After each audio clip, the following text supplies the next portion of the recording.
tayo guys. Tulin na natin yung nasa sa ibabaw.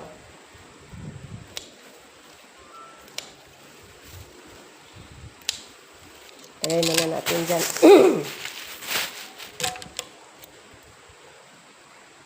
Pwede na to guys, pang ulam.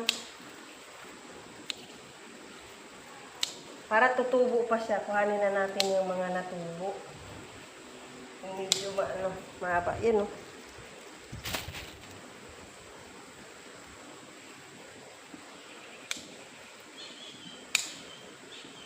Para magkaroon pa siya ng bagong dahon.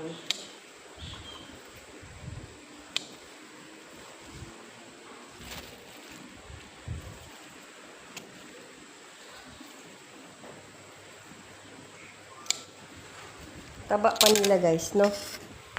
Taba nila.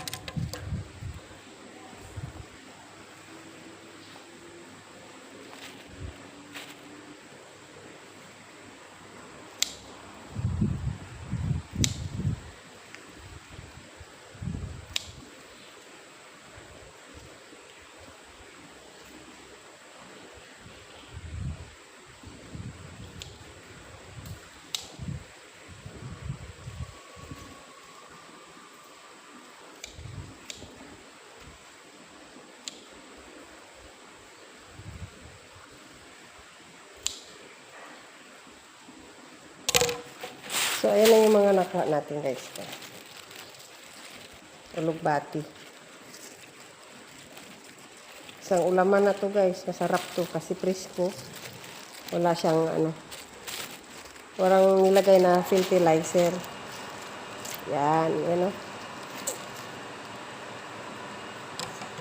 Naka natin.